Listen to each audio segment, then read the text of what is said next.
तो भारत के साथ ये धोखा न ही पहली बार हुआ है और न ही लास्ट टाइम हुआ है, बल्कि ये अमेरिका, फ्रांस, जापान और ब्रिटेन हमेशा ही भारत को क्रिटिकल टाइम पर धोखा देते आए हैं। दरअसल हाल ही में जब पाकिस्तान के साथ भारत की टेंशन बढ़ रही थी, तो भारत ने फ्रांस से राफेल के सोर्स कोड की इमरजेंसी में डिमांड की, ताकि राफेल फाइटर जेट में हम अपनी अस्त्र और रुद्र मिसाइल के साथ साथ जो हमारे पास दुनिया की सबसे ताकतवर सुपरसोनिक क्रूज मिसाइल ब्रह्मोस है, उसका इस्तेमाल करके हम अचानक से अपनी वायुसेना की ताकत को बढ़ा सके। लेकिन ऐसा करने के लिए हमें राफेल का सोर्स कोड चाहिए था, जो कि क्रिटिकल टेक्नोलॉजी है। लेकिन जब अचानक भारत में फ्रांस से इस सोर्स कोड की डिमांड की, तो उन्होंने भारत को देने से मना कर दिया, जबकि फ्रांस चाहता तो कुछ हद तक कई चीजों का कंट्रोल भारत को दे सकता था। हालांकि फिलहाल इसको लेकर फ्रांस और भारत के बीच बातचीत चल रही है, लेकिन फ्रांस कुछ शर्तों पर मानने के लिए तैयार हो गया है। लेकिन देखा जाए तो भारत के पास फ्रांस के राफेल खरीदने के अलावा भी रूस के सुखोई को खरीदना इससे अच्छा ऑप्शन है, जिसमें भारत को सोर्स कोड भी मिल जाएगा। तो चलिए पूरी डेवलपमेंट क्या है इस वीडियो में समझते हैं। लेकिन आगे बढ़ने से पहले इस वीडियो को लाइक करके, चैनल को सब्सक्राइब करके, बेल आइकन को ऑल पर जरूर सिलेक्ट करें, क्योंकि ये आपके लिए तो 1 सेकंड का काम है, लेकिन इससे हमारी काफी बड़ी मदद होती है। दरअसल देखा जाए तो हमारी भारतीय वायुसेना के पास संभावित आंकड़ों के अनुसार ओवरऑल 500 से भी अधिक फाइटर जेट उपलब्ध हैं, जिन्हें हमारी सेनाएं उपयोग करती रहती हैं। और हमारी सेनाओं के पास मौजूद फाइटर जेट की कितनी बड़ी ताकत है, इसका नमूना तो हम लोग हाल ही में देख चुके हैं कि किस तरीके से पाकिस्तान के शहरों में घुसकर उनके आतंकी ठिकानों पर मिसाइल फायर करके चलाया। लेकिन पाकिस्तान सिर्फ मिसाइल का उजाला ही देखता रह गया। ना ही उनका कोई और डिफेंस सिस्टम काम आया, और ना ही उन्होंने चीन और तुर्की से जो दुनिया भर के नए नए हथियार खरीदे हैं, वह इनको रोकने में कामयाब हो पाए। और देखा जाए कि ओवरऑल हमारे पास कौन कौन से फाइटर जेट मौजूद हैं, तो जिसमें आधे से ज्यादा लगभग 260 से भी अधिक तो रूस से खरीदा गया सुखोई Su-30 MKI वेरिएंट का जेट है, और 40 से अधिक तेजस फाइटर जेट जिसे खुद भारत की हिंदुस्तान एरोनॉटिक्स लिमिटेड ने डेवलप किया है। इसी तरह फ्रांस से खरीदे गए 36 राफेल और इन्हीं की कंपनियों से खरीदे गए 50 से अधिक संख्या में मिराज 2000 भारत के स्क्वाड्रन में मौजूद हैं। साथ ही रूस से खरीदे गए MiG-21 और MiG-29 भी बड़ी संख्या में मौजूद हैं, जो कि पुराने जरूर हैं, लेकिन सर्विस देने के मामले में बेहतरीन है।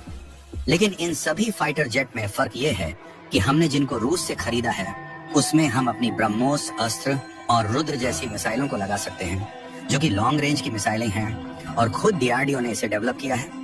लेकिन हमने जो फ्रांस से 36 राफेल खरीदे हैं, इसे हमने साल 2016 में ही खरीद लिया था। लेकिन अभी भी इनके द्वारा राफेल का सोर्स कोड भारत को नहीं दिया गया, जबकि भारत इनसे कई बार सोर्स कोड की डिमांड कर चुका है। आपको बता दें कि सोर्स कोड किसी भी फाइटर जेट के लिए वह क्रिटिकल टेक्नोलॉजी होती है, जिसके माध्यम से उसे फाइटर जेट के सॉफ्टवेयर में इंटीग्रेशन के लिए अपग्रेडेशन किया जा सकता है। यानी कि कहने का मतलब ये है कि यदि हमें सोर्स कोड मिल जाता है, तो हमारी खुद की जो डिफेंस कंपनियां हैं, वह इसमें इस तरीके से अपग्रेडेशन करेंगी कि जो हमारा स्वदेशी मिसाइल ब्रह्मोस है, जिसे दुनिया की सबसे ताकतवर मिसाइल माना जाता है, इसको इस्तेमाल कर सकते हैं। और साथ ही कुछ पर्सनलाइज्ड अपग्रेडेशन के बाद इसमें हम रुद्र और अस्त्र जैसी मिसाइल का भी उपयोग कर सकते हैं। यानी कि भले ही भारत के पास 42 स्क्वाड्रन की जरूरत होते हुए भी 32 स्क्वाड्रन ही है, लेकिन इतने को ही इतना ताकतवर बनाया जा सकता है कि उसके आगे 42 स्क्वाड्रन भी फेल हो सकते हैं। हालांकि अभी तक तो ठीक था। हमारे पास जो पहले राफेल थे, उसके लिए सोर्स कोड हमने मांगा, फ्रांस ने नहीं दिया, तो हमने कोई ज्यादा प्रेशर भी नहीं बनाया। लेकिन हाल ही में हो यह रहा है कि इंडियन गवर्नमेंट की तरफ से फ्रांस की गवर्नमेंट के साथ डील फाइनल करते हुए करीब 63,000 करोड़ रुपए में 26 मरीन राफेल खरीदने का अप्रूवल मिला है, जो कि भारत में नौसेना के लिए इस्तेमाल किया जाएगा। और जो हमारे पास एयरक्राफ्ट कैरियर है, उस पर हम इसे डिप्लॉय करेंगे। वैसे तो आपको याद हो तो यह डील फाइनल होते होते लगभग 1.5 या 2 साल लग गए, जब से इसकी बातचीत चल रही है कि हम राफेल जेट खरीदेंगे। तो इसके लिए आपको बता दें कि इतना टाइम इसीलिए लग गया क्योंकि कुछ ऐसी शर्तें थी जिसे हम फ्रांस से मनवा रहे थे, लेकिन फ्रांस मानने को तैयार नहीं था। और वह शर्त थी इसके सोर्स कोड को लेकर, क्योंकि हम चाहते थे कि इसका सोर्स कोड भी फ्रांस दे दे, ताकि हम इसमें अपनी स्वदेशी मिसाइल लगा सके, और जब इसका मेंटेनेंस करना हो तो हमारे लिए आसान रहे। लेकिन जब फ्रांस अंत में नहीं माना, तो भारत ने फिर भी अप्रूवल दे दिया कि चलिए हम राफेल खरीद लेते हैं। यहाँ तक सब ठीक था, लेकिन दिक्कत तब हुई जब हाल ही में भारत और पाकिस्तान के बीच तनाव बढ़ गया। क्योंकि तनाव बढ़ने के समय हमने अचानक फ्रांस से इसके सोर्स कोड की डिमांड की कि हमें इसका सोर्स कोड दे दे। अब यहाँ पर यह बात नहीं समझ में आ रही है कि फ्रांस ने पाकिस्तान प्रेम में जाकर भारत को सोर्स कोड देने से मना कर दिया, या फिर इसकी कोई और रणनीति है? क्योंकि हमें लगता है कि जब फ्रांस मुसीबत में फंसता जा रहा था और पाकिस्तान के साथ तनाव बढ़ रहा था, तो ऐसे में फ्रांस को सोर्स कोड दे देना चाहिए था।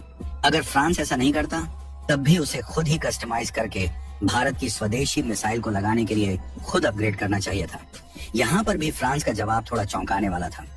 उन्होंने इसे अपनी एक क्रिटिकल और सीक्रेट टेक्नोलॉजी का बहाना देकर भारत को मना किया और बोला इसके लिए उन्होंने सालों की रिसर्च और करोड़ों में पैसा लुटाया है, ऐसे में भारत को नहीं दे सकते।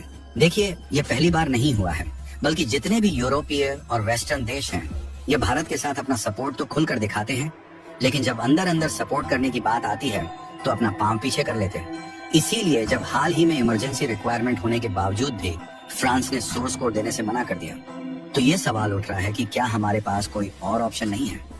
अभी तो हम फ्रांस से खरीदे भी नहीं हैं, तो आखिरकार हम 63,000 करोड़ में फाइटर जेट क्यों खरीदें, जबकि इसकी जगह पर हम रूस से सुखोई जैसा ताकत और एडवांस फाइटर जेट खरीद सकते हैं। क्योंकि जहां राफेल मरीन फाइटर जेट की स्पीड अधिकतम 1.8 मैक है, वहीं इसके टक्कर में आता है रूस का सुखोई Su-33, जिसकी स्पीड 2.25 मैक से भी ज्यादा है। इसी तरह रूस का MiG-29K का नया वेरिएंट भी है, जो कि फ्रांस के राफेल मरीन को सीधे सीधे टक्कर देता है। और खास बात यह है कि रूस के जो फाइटर जेट भारत के पास है, उसका सोर्स कोड भी रूस ने भारत को दिया है। तभी तो भारत इसमें अपने हिसाब से स्वदेशी हथियारों को लगाकर इसका इस्तेमाल कर पाता है। वैसे देखा जाए तो हम रूस से खरीद सकते हैं, इसमें कोई बहुत बड़ी बात नहीं है।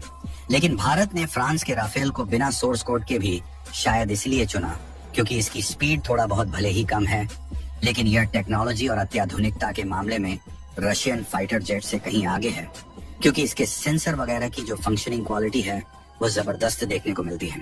और हमें तो लगता है कि फ्रांस अंत में सोर्स कोड दे भी सकता है, लेकिन क्योंकि जाहिर सी बात है कि उनकी मिसाइल का एक्सपोर्ट इसके बाद कम हो जाएगा जब भारत अपनी मिसाइल को उपयोग करेगा, तो ऐसे में उनकी कोशिश है कि उतनी ज्यादा कीमत एक बार में ही वसूली जाए कि उन्हें जितनी कमाई मिसाइल को बेचने से भी ना होती है, उतना पैसे उन्हें मिले।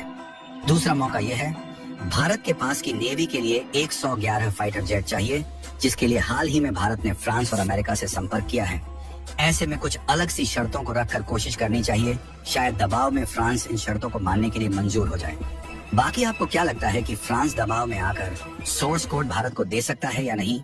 कमेंट बॉक्स में जरूर बताएं और इस वीडियो को एक लाइक करके अपने मित्रों तक शेयर जरूर करें ताकि उन्हें भी जानकारी मिल सके। इसी तरह और भी नॉलेजेबल वीडियो देखने के लिए चैनल को सब्सक्राइब करके बेल आइकन को ऑल पर जरूर सेलेक्ट करें। जय श्री राम।